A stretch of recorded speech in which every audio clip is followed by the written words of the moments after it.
We told you. So.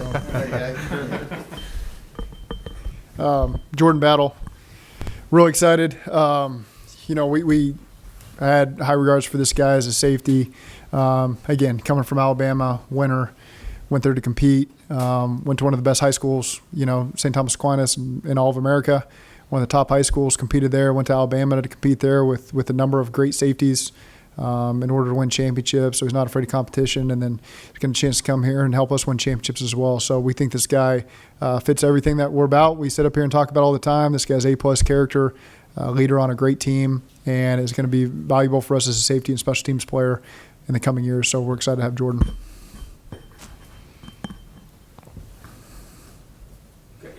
Coach, just about the template, he seems to be kind of a combination of all the, football IQ, played for years. I mean, it's almost like came out of your cookie cutter. Yeah, it's hard to miss on guys like that. It's when you can stand on the table for their character and their playing experience at a high level in the SEC and all the big games he's played for. And, it's just this is a guy that we're excited was still around here in the third round, and we're able to add him into the mix. Zach, I know you always say best player available, but why add a safety when you already have so many safeties on the roster? Again, it's a player that can also help us on special teams, come in and compete at safety. So I don't think you go wrong there adding guys that you think are valuable, that maybe lingered longer than we thought he would, and we're happy to have him.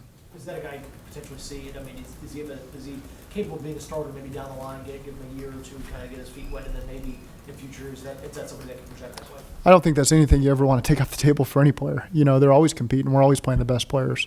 But we think he really fits in our locker room and in that safety room. And, we lost 2 safeties. We added 1 with Nick Scott. And so now here's another one that you get a chance to add to the room as well. And you return Dax and you return Michael Thomas. And so you feel good about those 4 guys in that room. And Tyson Anderson as well, who's, coming off an injury last year. So you got 5 in there that compete.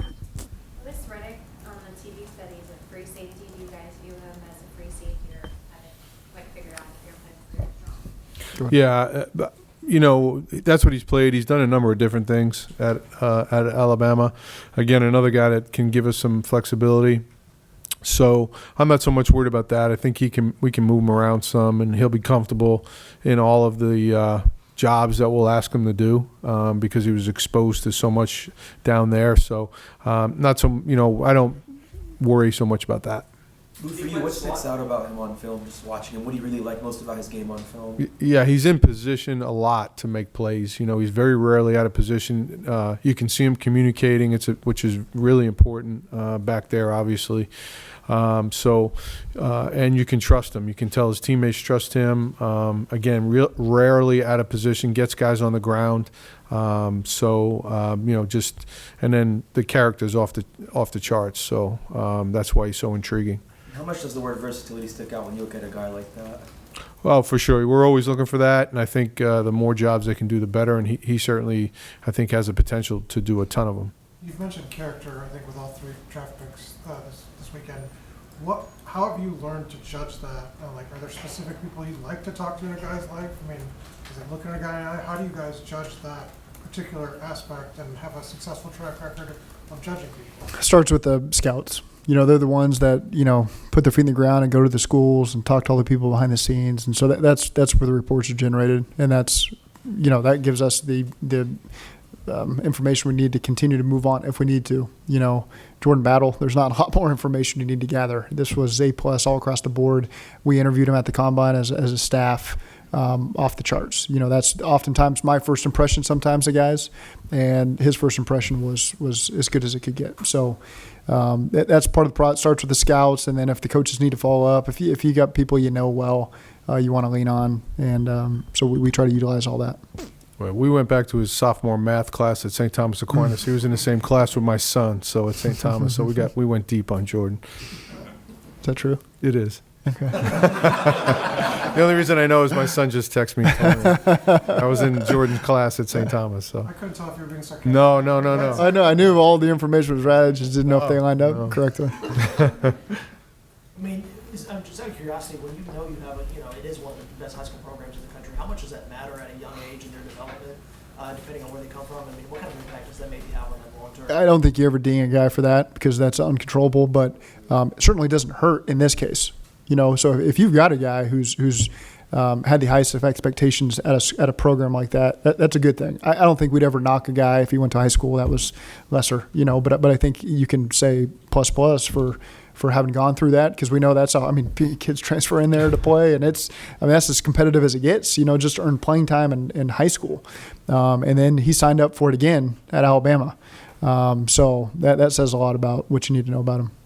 Like, you guys obviously didn't take any offensive players here. Did you come into this draft thinking that was a possibility? And I know you're taking the best player every time, but did it feel like something that you thought, look, running back, tight end, those types of positions might be better off? You would want to exploit them on Saturday? I wouldn't say that that's how you come into it. I think there's scenarios we ran through where this could happen, the opposite could happen, and it could be a mixture. So me personally, I don't come into Thursday thinking, okay, here's how it's going to shake out. We're watching our board and where the guys fall and taking the guys that we think at the moment can help us the best. I don't really go down convincing myself we're probably going to take 3 defensive players with the first 3 picks. I don't ever really, that doesn't cross my mind. Happy to add another pick, move down and add another pick. That's a good thing. I think, again, it's, what was it, 6th round? I can't remember the number exactly, but 217. So, that doesn't hurt us to move back 3 spots, and the player that we would have taken at that spot was still there. So we're comfortable with that. Zach, Clemson, Alabama, and obviously Michigan. Yeah. 3 championship caliber programs. How does that factor into everything? Yeah, you're really judging the player. We want the player first of all, but it's a lot of the traits we look for. It's developed at a lot of these great programs, and then there's plenty of guys that come from other ones too. But I don't think it hurts that these guys again have played in playoff games. They've played for championships. That's what we want to do, and so I think anytime you can add guys to the locker room that understand what that feeling is, what that standard is, it's a good thing. Kind of on that note, he checks a lot of your boxes, like played for championships, character, versatility. Like, how clear of a vision do you guys feel like you have now? Been together for 5 years, of what you guys are looking for when you add players. Yeah, clear vision. We've seen the locker room. Our players have seen the locker room. They know guys that fit. They want guys that fit. And so as you get there in the draft, and there's a guy staring in the face that has all this intangible stuff, it becomes very difficult to pass on. How would you describe the running back landscape now as you guys enter day 3, and what the prospects that are available? I mean, what maybe is intriguing about the selection that's kind of available to y'all if y'all want to go that route? I still think there's players there at a number of positions that we haven't addressed yet, and so I think that there's going to be value there tomorrow at not only running back but a couple of other positions as well. Just to clarify, Lou, you learned about that connection with your text? He just texted you about it? Yeah, just before I walked in. Yeah, we have a little family group chat, and he said Jordan was in my class. So there we go. Are you eager to follow up and get more nuggets? No, I'll leave that one alone. Can he play the slot, Lou? Nickel? Yeah. He's a safety. Yeah, he's a safety. We're going to keep him on defense. Yeah. I know. No, I think he meant play slot nickel. I know. I know what he meant. Yeah, we know no, that's why I said nickel. No, he's a safety. Everyone good? Great. Thanks, guys. Yeah. I think I'm done.